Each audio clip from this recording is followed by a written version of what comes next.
కృపగల దేవుడవు, దయగల తండ్రివి, వాత్సల్య పూర్ణుడవయ్యా నీవు.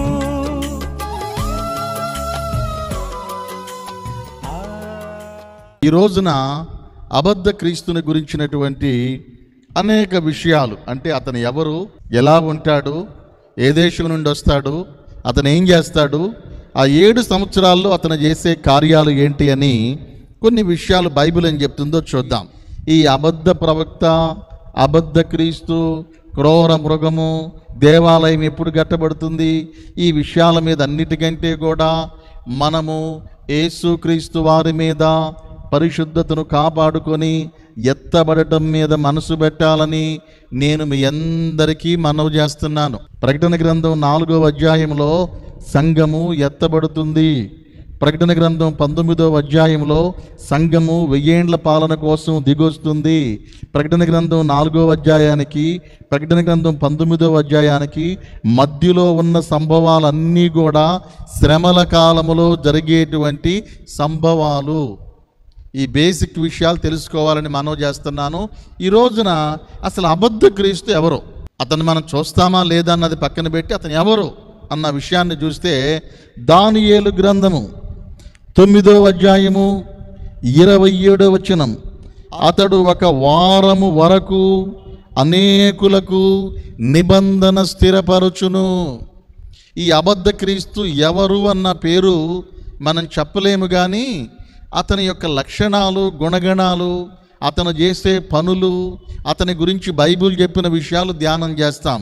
ఈ అబద్ధ క్రీస్తుగా వచ్చేటువంటి వ్యక్తి కొంతమంది అంటారు యూదుడండి అంటారు, కొంతమంది అంటారు పోప్ అండి అంటారు, కొంతమంది అంటారు అమెరికా ప్రెసిడెంట్ అండి అంటారు, కొంతమంది మరొకటి అంటారు. బైబిల్ చెబుతుంది అబద్ధ క్రీస్తు పోపు కాదు, అబద్ధ క్రీస్తు యూదుడు కాదు, అబద్ధ క్రీస్తు అమెరికా వాడు కాదు. అబద్ధ క్రీస్తు ఎవరంటే ఇశ్రాయేలీయులకు విరోధి. అతను ఎవరో మనం చెప్పలేం, కానీ అతని లక్షణాలు ఏంటంటే, మొదటిది అతను క్రీస్తు విరోధి. అతను ఇశ్రాయేలు దేశానికి విరోధంగా ఉంటాడు. ఇశ్రాయేలు దేశమన్నా, ఇశ్రాయేలు ప్రజలన్నా అతనికి ఏమాత్రము ఇష్టం ఉండదు. అదొక పాయింట్. రెండో విషయం ఏంటంటే, ప్రకటన గ్రంథము 13వ అధ్యాయము 1వ వచనం, మరియు 10 కొమ్ములు 7 తలలను గల 1 క్రూర మృగము సముద్రములో నుండి పైకి వచ్చుట చూచితిని. దాని కొమ్ముల మీద 10 కిరీటములను, దాని తల మీద దేవదూషణకరమైన పేర్లు ఉండెను. అబద్ధ క్రీస్తు ఎవరవుతారంటే, 1 అతను ఇశ్రాయేలీయులకు విరోధి. రెండో పాయింట్ ఏంటంటే, ఈ అబద్ధ క్రీస్తు ఎవరనగా ఈ ప్రపంచాన్ని చివరిగా పరిపాలన చెయ్యబోయేటువంటి రాజకీయ నాయకుడు.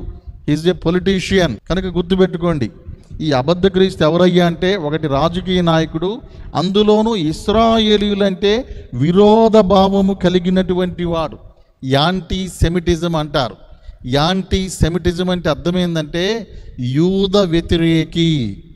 హిట్లర్ ఒక యాంటీ సెమిటిక్ ఫెలో అన్నమాట. కొంతమందికి ఇశ్రాయేలీలంటే ఇష్టం ఉండదు, యూదులంటే ఇష్టం ఉండదు. యూదులంటే ఇష్టం ఉండని వారినే యాంటీ సెమిటిక్ పీపుల్ అంటారు.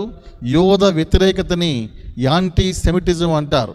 ఇతనిలో ఉన్న 2 ముఖ్య లక్షణాలు ఏంటంటే, 1 ఇశ్రాయేలీలంటే ఇతనికి పడదు, రెండవది ఇతను ఒక రాజకీయ నాయకుడు, ప్రపంచాన్ని పాలించే రాజకీయ నాయకుడు. ఇక రెండవది, బైబిల్ ఇతనికి కొన్ని పేర్లు పెట్టింది.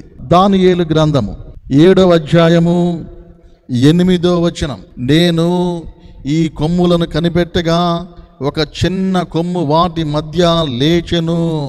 ఇతనికి బైబిల్లో దానియేలు గ్రంథంలో ఏం పేరుందంటే చిన్న కొమ్ము. నేను కనిపెట్టి చూడగా 1 చిన్న కొమ్ము వాటి మధ్య లేచెను. దానికి స్థలమిచ్చుటకై ఆ కొమ్ములలో 3 పెరికివేయబడినవి. ఈ కొమ్మునకు మానవుల కన్నుల వంటి కన్నులను, గర్వముగా మాటలాడు నోరును ఉండెను. ఇతనికి ఏం పేరు పెట్టారంటే, దానియేలు గ్రంథములో చిన్న కొమ్ము. ఈ చిన్న కొమ్ము అనగా 10 కొమ్ములు ఎవరంటే ఐరోపా సామ్రాజ్యం. ఐరోపా సామ్రాజ్యం యొక్క 10 దేశాలను 10 కొమ్ములుగా పోల్చారు. 10 కిరీటాలు పెట్టి ఉంటాయి. కిరీటం అనేది ఒక దేశానికి ప్రతినిధిగా గుర్తుగా ఉందన్నమాట. ఐరోపా సమాజముతోటి ఇతను సంబంధం కలిగి ఉంటాడు. వాళ్ళిద్దరి మధ్య సంబంధం ఎలా వచ్చిందో నేను ముందు పాయింట్లో చెప్తాను. ఇతనికి ఉన్న పేరు చూద్దాం. ఏంటి? చిన్న కొమ్ము. రెండో పేరు ఏందయ్యా అంటే దానియేలు గ్రంథం 11వ అధ్యాయము 36వ వచనం.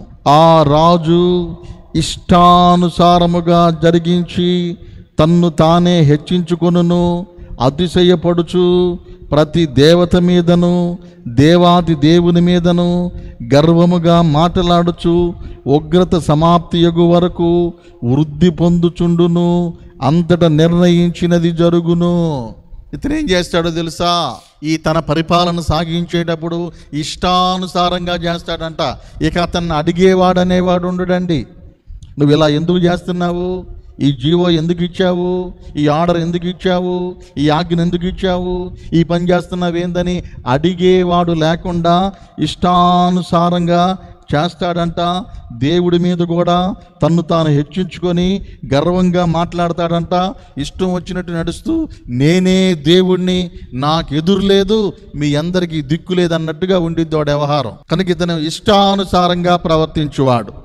తర్వాత పౌలు గారు కూడా కొన్ని పేర్లు పెట్టాడు ఇతనికి. పౌలు గారు తెస్సలోనికీ సంఘానికి రాసిన 2వ పత్రిక 2వ అధ్యాయము 3వ వచనం.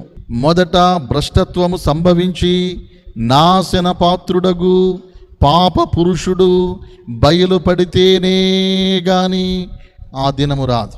ఇతనికి పౌలు గారు పెట్టిన పేరేందయ్యా అంటే అబద్ధ క్రీస్తుకి, అంత్యక్రీస్తుకి పౌలు గారు పెట్టిన పేరు ఏంటయ్యా అంటే నాశన పాత్రుడు. ఇతడు సర్వము నాశనం చేస్తాడండి. ఇతని పరిపాలనలో భూలోకము సర్వనాశనమైపోయిద్ది. భూలోకములో ఉన్న కార్యాలను ఇష్టం వచ్చినట్టు చేస్తాడు, ప్రజలను నాశనం చేస్తాడు, సమస్తాన్ని కూడా నాశనం చేసుకుంటూ వస్తాడు ఇతను. అందుకనే నాశన పాత్రుడు అన్నాడు. రెండో పేరు పాప పురుషుడు. పాప పురుషుడు అంటే వీడు చేసేది అంతా పాపమే, అంతా అన్యాయమే, అంతా అక్రమమే, ఇక ఎవ్వరూ మాట్లాడటానికి ఉండదు. అదే 2 తెస్సలోనికీ పత్రిక 2వ అధ్యాయం 8వ వచనం అంటాడు ధర్మ విరోధి. అప్పుడు ఆ ధర్మ విరోధి బయలుపరచబడును, ప్రభువైన యేసు తన నోటి ఊపిరి చేత వానిని సంహరించి తన ఆగమన ప్రకాశము చేత వానిని నాశనము చేయును. పౌలు గారు వానికి పెట్టిన మరొక పేరేందయ్యా అంటే ధర్మ విరోధి. ఇప్పటిదాకా ఏదైతే న్యాయము, ఏదైతే ధర్మము, ఏదైతే మంచి, ఏదైతే చెడు అని చెప్పబడుతుందో ఇప్పుడున్న వాటన్నిటికీ విరోధంగా చేస్తాడు. ధర్మ విరోధి. పౌలు గారు వానికి ఆ పేరు పెట్టాడు. ఇక చివరిగా వానికి ప్రకటన గ్రంథంలో ఇంకో పేరుందండి. 6వది ఏంటంటే ప్రకటన గ్రంథం 13వ అధ్యాయం 1వ వచనం. 10 కొమ్ములను 7 తలలను గల ఒక క్రూర మృగము సముద్రములో నుండి పైకి వచ్చుట చూచి తిని, దాని కొమ్ముల మీద 10 కిరీటములను, దాని తల మీద దేవదూషణకరమైన పేర్లుండెను. 6వదిగా ఇతనికి ఉన్న పేరు క్రూర మృగము. క్రూర మృగము అంటే మనము పులులను, సింహాలను క్రూర మృగాలు అంటాం. ఎందుకంటే అవి కనికరం లేకుండా క్రూరత్వం కలిగి ఉంటాయి. మనుషులను చీల్చి తినేస్తాయి, మొక్కలు చేసేస్తాయి అటు ముందుకెళ్తే. వీడు కూడా ఈ అబద్ధ క్రీస్తు అనేవాడు, అంత్యక్రీస్తు అనేటువంటి వాడు క్రూరుడు, క్రూరత్వం కలిగినటువంటి వాడు. క్రూర మృగాలు ఎంత డేంజరో వాటికంటే 100 రెట్లు డేంజర్ ఇతను. కనుక ఈ పేర్లు బైబిల్లో ఎందుకు పెట్టారంటే ఈ పేర్లను బట్టి అతను ఎలాంటి వాడో మనకు అర్థమైద్ది. ఇతని బిహేవియర్ ఎలా ఉండిద్ది, ఇతని ప్రవర్తన ఎలా ఉండిద్దో ఒక 10 విషయాలు నేను బైబిల్లో నుండి ఏరాను. చాలా ఉన్నాయి, మనకున్న తక్కువ సమయంలో అన్నీ చెప్పడానికి వీల్లేదు కాబట్టి ముఖ్యమైనటువంటి 10 లక్షణాలు. మొదట ఇందాక చదువుకున్నటువంటి ప్రకటన గ్రంథం 13వ అధ్యాయం 1వ వచనం. మరియు 10 కొమ్ములను 7 తలలను కలిగిన యొక్క క్రూర మృగము. ఇతను ఎలాంటి వాడంటే క్రూరుడు అని బైబిల్ చెబుతుంది. దయా దాక్షిణ్యాలు, మంచి చెడులు ఏమీ లేకుండా, కనికరం లేకుండా, ఒక జంతువులాగా ప్రవర్తించే వాళ్ళని క్రూరులు అంటారన్నమాట. బైబిల్ ఇతన్ని దేంతో పోల్చిందంటే ప్రకటన గ్రంథం 13వ అధ్యాయం 1వ వచనము, క్రూరుడు, భయంకరమైనటువంటి క్రూరుడు, క్రూర మృగము అని చెప్తుందన్నమాట. అంటే వీడెవరో భయంకరమైన క్రూరత్వాన్ని కలిగి ఉంటాడు. అదేవిధంగా దానియేలు 8:11 కూడా చూద్దాం. ఆ సైన్యము యొక్క అధిపతికి విరోధముగా తన్ను తాను హెచ్చించుకొని అనుదిన బల్యర్పణమును నిలిపివేసి ఆయన ఆలయమును పడద్రోసెను. ఇతను ఎలాంటి వాడయ్యా అంటే దేవునికి విరోధముగా తనను తాను హెచ్చించుకొని నేను చెప్పిన మాటే వినాలని బహు గర్విష్ఠుడుగా ఉంటాడు. దేవుని మీద హెచ్చించుకుంటాడు. ఎలాంటి వాళ్ళైనా దేవుడంటే భయపడతారండి. ప్రతివానికి దేవుడంటే భయం ఉండిద్ది. ఇతనికి దేవుడంటే అస్సలు భయం ఉండదు. దేవునికి విరోధంగా మాట్లాడతాడు. దేవునికి విరోధంగా తనను తాను హెచ్చించుకుంటాడు. దేవుని భయము లేనివాడనమాట. అదే 12వ వచనం చూద్దాం. అతిక్రమము జరిగినందున అనుదిన బలిని నిలిపివేయుటకై యొక్క సేన అతనికి ఇయ్యబడెను. అతనికి సైనికులు ఉంటారు. అతడు సత్యమును వ్యర్థపరిచి ఇష్టానుసారముగా జరిగించుచు వృద్ధి పొందును. ఇష్టం వచ్చినట్టు చేస్తాడండి.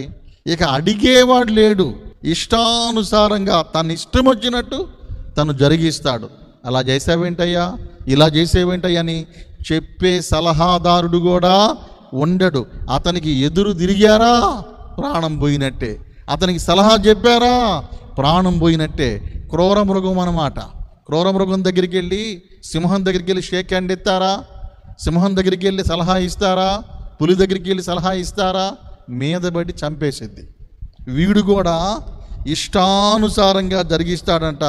దానియేలు గ్రంథం 8వ అధ్యాయము 23వ వచనములో ఇంకొక లక్షణం ఉందండి. వారి ప్రభుత్వము యొక్క అంతములో వారి అతిక్రమములు సంపూర్తియగుచుండగా క్రూర ముఖమును గలవాడును యుక్తి గలవాడునయ్యుండి ఉపాయము తెలిసిన ఒక రాజు పుట్టును. వీడి దగ్గర క్రూరత్వంతో పాటు 3 లక్షణాలు బైబిల్ చెప్పింది.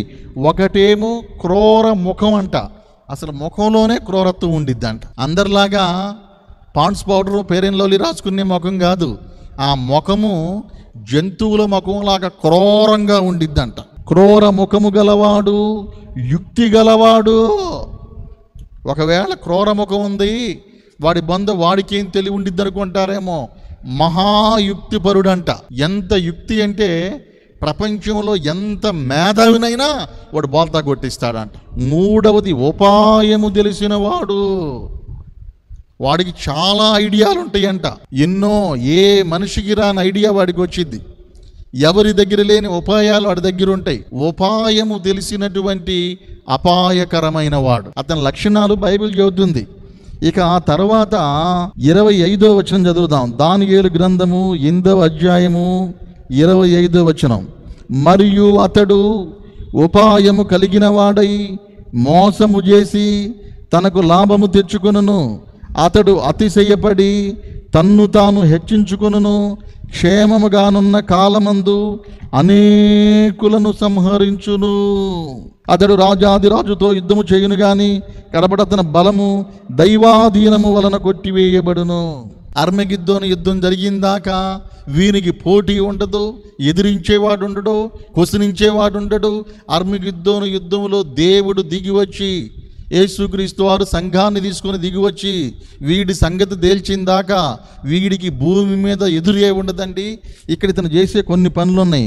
అతడు ఉపాయము కలిగిన వాడై మోసము చేసి తనకు లాభము తెచ్చుకొనును. అంతేకాకుండా అతిశయపడి తన్ను తాను హెచ్చించుకొనును. అతనికి ఉన్నటువంటి ఫీలింగ్ ఏంటంటే, ఇక ఈ ప్రపంచంలో అందరికంటే నేనే గొప్ప, ఈ ప్రపంచంలో నేనే పవర్ఫుల్, ఈ ప్రపంచంలో నేనే పైవాడినని ఉపాయంగా ఉంటాడు. అంతేకాకుండా ఏ గొడవలు లేకపోయినా అన్నీ బాగా ఉన్నా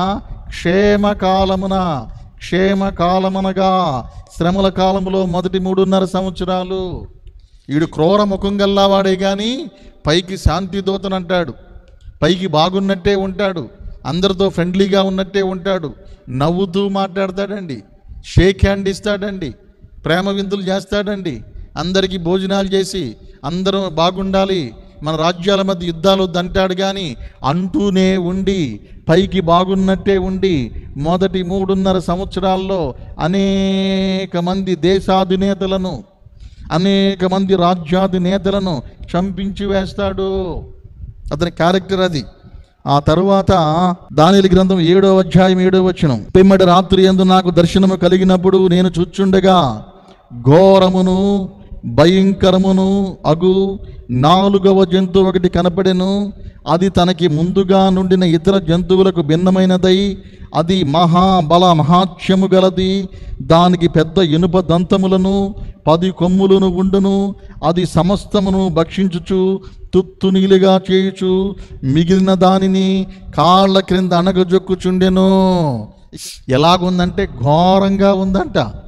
ఇంతకుముందు ఈ ప్రపంచము చూడని ఘోరాలు ఆ రోజుల్లో జరుగుతాయి. ఇంతకుముందు ప్రపంచము హిట్లర్ను చూసింది, ముస్సోలిని చూసింది, రోమియోలను చూసింది, నీరో చక్రవర్తిని చూసింది. చాలా క్రూరమైనటువంటి వారిని ఈ ప్రపంచము చూసింది ఇప్పటికి. అయితే రాబోయే దినాల్లో ఇంతకుముందు ఎన్నడూ చూడనటువంటి ఘోరాలను, నేరాలను ఇతను చేస్తాడు అని బైబిల్ చెబుతుంది. ప్రకటన గ్రంథం 17వ అధ్యాయం 12, 13 వచనాలు, నీవు చూచిన ఆ 10 కొమ్ములు 10 మంది రాజులు వారి దినము వరకు రాజ్యము పొందలేదు గాని ఒక గడియ క్రూర ముఖముతో కూడా రాజుల వలె అధికారము పొందుదురు. వీరేకాభిప్రాయము గలవారై తమ బలము అధికారము ఆ క్రూర మృగమునకు అప్పగింతురు. అంటే ఈ ప్రకటన గ్రంథము 17వ అధ్యాయము 12, 13 వచనాలు ఐరోపా సామ్రాజ్యాన్ని గురించి రాయబడినాయి. ఇప్పుడు ఐరోపా ఖండములో బలమైన దేశాలున్నాయి. ఐరోపా ఖండములో Italy, Germany, France, Great Britain ఇలాంటి పవర్ఫుల్ కంట్రీస్ ఉన్నాయి. ఈ ప్రపంచములో అమెరికా, రష్యాల తరువాత బలమైన రాజ్యాలుగా ఉన్న రాజ్యాలన్నీ కూడా ఎక్కువ ఐరోపా ఖండంలో ఉన్నాయి. ఈ ఐరోపా ఖండంలో చివరికి ఏమైందంటే ఒక 10 దేశాలు కలిసి, ఒకవైపునేమో అమెరికా బలమైన దేశంగా ఉంది, ఇంకోవైపు రష్యా బలమైన దేశంగా ఉంది. ఈ 2 దేశాలను మించినటువంటి ఒక బలమైన దేశముగా ఐరోపా ఖండములో ఉన్న దశరాజ్య కూటమి, 10 రాజ్యాలు కలిసి ఒక కూటమిగా ఏర్పడదాం. వాళ్ళు ఏమంటారంటే మనందరికీ ఒకే గవర్నమెంట్, మనందరికీ ఒకే పాస్పోర్ట్, మనందరిది ఒకే సైన్యం, మనందరికీ ఒకే కరెన్సీ, మనందరిది ఒకే మాటని ఆ 10 రాజ్యాలు కలిసి ఒకే రాజ్యంగా తయారవుతాయి. ఆల్రెడీ ఇప్పుడు ఐరోపా యూనియన్ ఏర్పాటు చేసుకున్నారు, యూరో అనే నాణ్యాన్ని పెట్టుకున్నారు. ఇక ఇది అంత్యకాలంలో ఇంకా పవర్ఫుల్ అయింది అన్నమాట. ఈ ఐరోపా కూటమిలోకి పోయి చేరతాడు. ఐరోపా 10 దేశాలు ఉన్నాయి కదా, ఈ 10 దేశాలు ఒకే రాజ్యంగా ఉన్నాయి, బలమైనటువంటి దేశాలుగా. ఈ 10 దేశాలు ఒకటైపోయి ఒకే యూనియన్గా ఉన్నాయి అన్నమాట. నేను ముందే చెప్పాను, వీడు యుక్తి గల్లావాడు, ఉపాయం గల్లావాడు, తెలివితేటలు గల్లావాడు మెల్లగా వెళ్ళి వాళ్ళ గ్రూపులో చేరతాడు. ఎందుకంటే ఒకవైపున అమెరికా బలహీనమైపోయిద్ది, రెండో వైపున రష్యా నాశనం అయిపోయింది 3వ ప్రపంచ యుద్ధంలో. ఇక బలంగా ఉంది ఐరోపా కూటమే. ఐరోపా కూటాన్ని గనక వీడు వశపరుచుకుంటే ప్రపంచంలో వీడికి తిరుగులేదు ఇంకా. కానీ వాస్తవంగా ఏంటంటే ఇతడు ఐరోపా దేశస్థుడు కాదు, ఇతని దేశం ఐరోపాలో ఉండదు. ఐరోపాలో ఉన్న 10 దేశాల్లోకి వెళ్ళి నేను కూడా చేరతానంటాడు.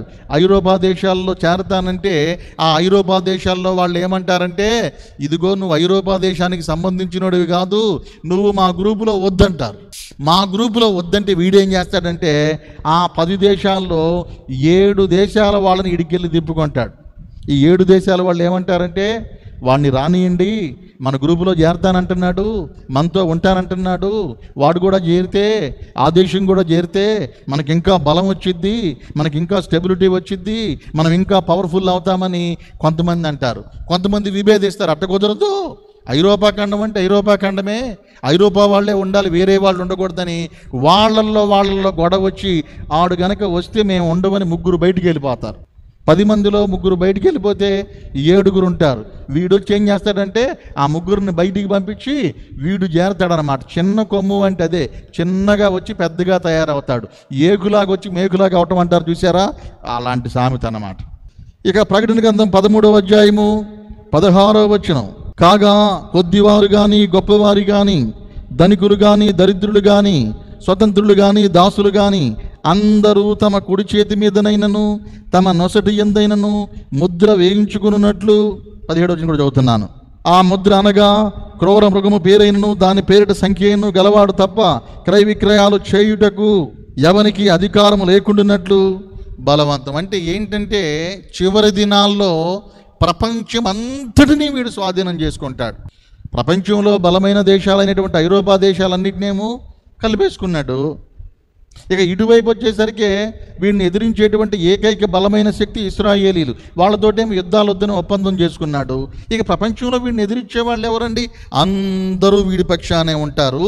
13వ అధ్యాయం 2వ వచనం కనుక చదువుకుంటే అక్కడ ఒక మాట రాసి ఉంటుంది చివరగా, నేను చూచిన ఆ మృగము చిరుత పులిని పోలి ఉండెను, దాని పాదములు ఎలుగుబంటి పాదముల వంటివి, దాని నోరు సింహపు నోరు వంటిది, దానికి ఆ ఘట సర్పము తన బలమును తన సింహాసనమును గొప్ప అధికారమును ఇచ్చెను. ఇక్కడ ఏం జరిగిద్దయ్యా అంటే సాతాను నేరుగా తన బలము అధికారము ఈ అబద్ధ క్రీస్తు అనేవాడికి ఇచ్చేస్తాడు. ఈ భూమి మీద ఈ ప్రపంచం మీద పూర్తి అధికారాన్ని, తన శక్తిని, తనకున్నటువంటి ప్రభావాన్ని సాతాను నేరుగా ఈ అంత్యక్రీస్తు అబద్ధ క్రీస్తు అనేవాడికి ఇచ్చి కంప్లీట్గా ఇచ్చేస్తాడనమాట. అంటే ఇక అది సాతానుడు చేసే చివరి ప్రయత్నం. ఈ విధంగా ఇతని పరిపాలన ఉండిద్ది. మొదట ఇతను ఎవరో చెప్పాను. ఇతను ఎవరంటే ఒకటి ఇశ్రాయేలు విరోధి, రెండవది ఒక రాజకీయ నాయకుడు. ఇతనికి ఉన్న పేర్లు కొన్ని పేర్లు చెప్పాను. చిన్న కొమ్ము అనగా ఇతను స్లోగా వస్తాడు, అందరినీ ఓడిస్తాడు, ఇష్టానుసారంగా జరిగిస్తాడు, నాశన పాత్రుడు, పాప పురుషుడు, ధర్మ విరోధి, క్రూర మృగమని చెప్పాను. ఇక ఇతని లక్షణాలు చూస్తే మీకు ఒక 10 లక్షణాలు చెప్పా.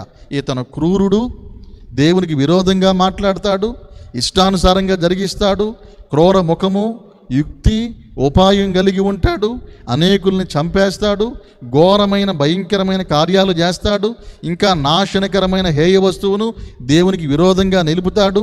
ఐరోపా సమాజాన్ని కూడా తను స్వాధీనం చేసుకుంటాడు. టెంపరీగా ప్రపంచాన్ని పరిపాలిస్తాడు, 666 ముద్రేస్తాడు. సాతానే వీడికి పూర్తిగా అధికారాన్ని ఇచ్చివేస్తాడు. ఇదంతా బాగానే ఉంది, కానీ అసలు ఇతను ఎవరు? ఇది ప్రశ్న. కొంతమంది అంటారు పోప్ సార్, పోప్ కాదు. America president sir, America president కూడా కాదు. ఇతను ఒక యూదుడై ఉంటాడండి, యూదుడు కూడా కాడు. మరి ఇతను ఎవరు అంటే బైబిల్లో ఒక కళ్ళు తిరిగిపోయే ప్రత్యక్షత ఉంది. అంత్యక్రీస్తు ఎవరు అంటే చాలామంది దానియేలు గ్రంథములో ఉన్న వాక్యాలను తీసి చూపిస్తారు. దానియేలు గ్రంథములో ఉన్న విషయాలు బైబిల్ పరిజ్ఞానము, ప్రపంచ జ్ఞానము, ప్రపంచ చరిత్ర ఇవన్నీ ఉన్నవారికి మాత్రమే అర్థమవుతాయి. నేను ప్రభువా సామాన్య ప్రజలకు కూడా ఇవి అర్థమయ్యేటట్లు అంత్యక్రీస్తు ఎవరో ఎలా చెప్పాలన్నప్పుడు ప్రభువు నాకు బయలుపరిచిన విషయం ఏంటంటే ప్రకటన గ్రంథం 12వ అధ్యాయం 1వ వచనం. అప్పుడు పరలోకమందు ఒక గొప్ప సూచన కనబడెను.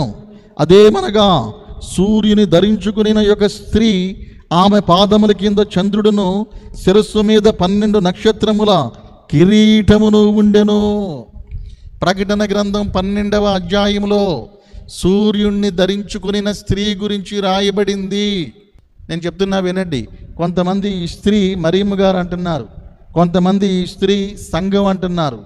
బైబిల్ని బాగా పరిశీలన చేస్తే అసలు సూర్యుడిని ధరించుకున్న స్త్రీ మరియమ్మ గారు కానే కాదు, అసలు అది శుద్ధ తప్పు.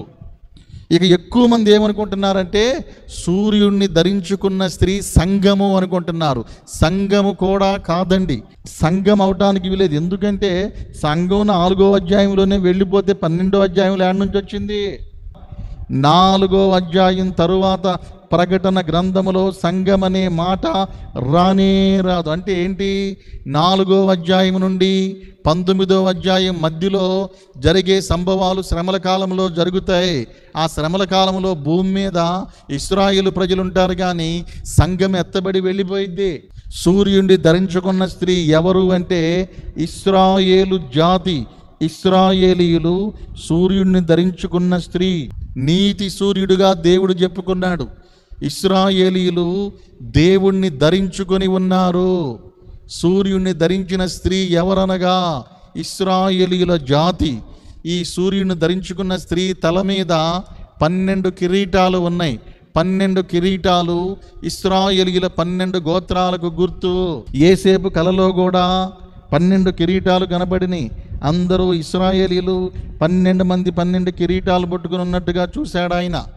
కాబట్టి ఈ సూర్యుడిని ధరించుకున్న స్త్రీ ఎవరనగా ఇశ్రాయేలీయులు, ఇశ్రాయేలు జాతి.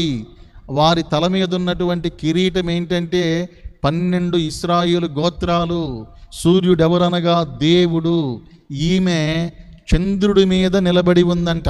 చంద్రుడు ఎవరనగా అంత్యక్రీస్తు. శ్రమల కాలంలో ఇశ్రాయేలీయులు ఈ అంత్యక్రీస్తు, అబద్ధ క్రీస్తు అనే వాడిని ఆధారం చేసుకొని సంధి చేస్తారు, ఆయుధాలన్నీ అప్పగిస్తారు, ఆయుధ సన్యాసం చేస్తారు, సైన్యాన్ని సమర్పించుకుంటారు. వాడు 10 రాజ్యాలకి ఒకే సైన్యం అని, తర్వాత ఆ పాలసీని ప్రపంచం అంతటికి ఒకే సైన్యం అంటాడు. ప్రపంచం అంతా ఒకే సైన్యం ఆడి దగ్గరే ఉండిద్ది. ప్రపంచం అంతా ఒకటే గవర్నమెంట్, వాడే దానికి అధిపతి. అంటే ఈ ప్రకటన గ్రంథం 12వ అధ్యాయంలో ఉన్న సూర్యుడిని ధరించిన స్త్రీ ఏంటంటే ఇశ్రాయేలీయుల యొక్క స్థితిని తెలియజేస్తుంది. ఇశ్రాయేలీయులు ఏ స్థితిలో ఉన్నారో, ఇశ్రాయేలీయుల పొజిషన్ ఏంటో అది తెలియజేస్తూ ఉన్నాడు. దేవుడు ఒక సత్యాన్ని బయలుపరిచాడు. ఏంటయ్యా అంటే ఈ అంత్యక్రీస్తు అనేవాడు, అబద్ధ క్రీస్తు అనేవాడు 100% అరబ్ అయి ఉండాలి, ముస్లిం అయి ఉండాలి. ఎందుకు ముస్లిం ఎందుకు అయి ఉండాలంటే ఈ స్త్రీ చంద్రుడి మీద నిలబడింది. చంద్రుడు అనగా ముస్లిం దేశాలకు ప్రతినిధి. ముస్లింలందరూ కూడా ఏ గుర్తుండిద్దండి? మసీదు మీద కానీ వాళ్ళ గుర్తేంటి? అర్ధచంద్రాకారం, చంద్రుడు, క్రైశాంతికం. చంద్రుడి మీద నిలబడడం అంటే ఇతను ముస్లిం దేశాల ప్రతినిధి అయినటువంటి వాడు అయి ఉంటాడు. కంపల్సరీగా అబద్ధ క్రీస్తు, అంత్యక్రీస్తు అనేవాడు అరబ్బు అయి ఉండాలి, అయి తీరాలి. కారణం ఏంటంటే ఒకవేళ యూదుడు అనుకుంటే యూదుడితో ఏం గొడవ ఉండిద్ది? ఎవరు ఎక్కడి నుండి వస్తాడంటే ఉత్తర దేశం నుండి వస్తాడని రాయబడింది. ఈ ఇజ్రాయేలు దేశానికి ఉత్తరాన ఉన్నది సిరియా. అరబ్బు దేశాలన్నిటికి కూడా సౌదీ అరేబియా లీడర్గా ఉంది. కానీ రాను రాను ఏమైందంటే సిరియా లీడర్ అవుతుంది. ఎక్కువగా సిరియా, సౌదీ అరేబియా కలిసిపోయి ఆ దేశాలకు చెందినటువంటి వారే, ముఖ్యంగా అరబ్బులలో నుంచి ఒక వ్యక్తి అంత్యక్రీస్తుగా వస్తాడన్న విషయము మీరు గమనించాలని మనవి చేస్తున్నాను. కానీ ఇతని అంతం ఎలా ఉండిద్ది? ప్రకటన గ్రంథం 19వ అధ్యాయం 20వ వచనం.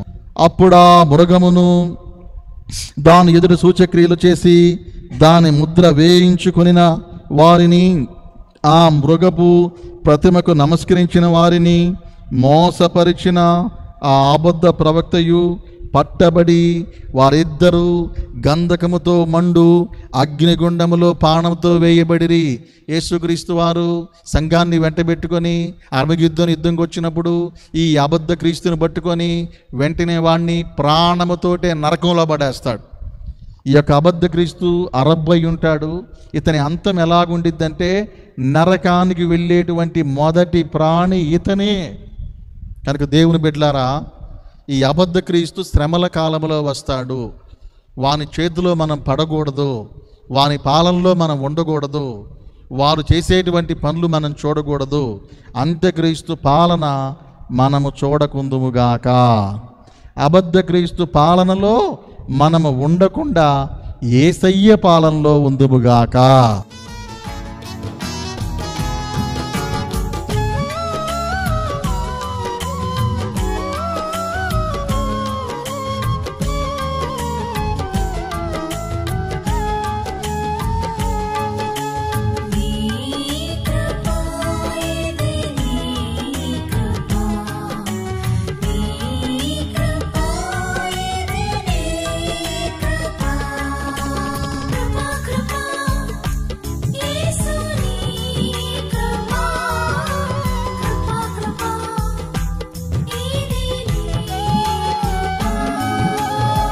కృపగల దేవుడవు దయగల తండ్రివి వాత్సల్య పూర్ణుడవ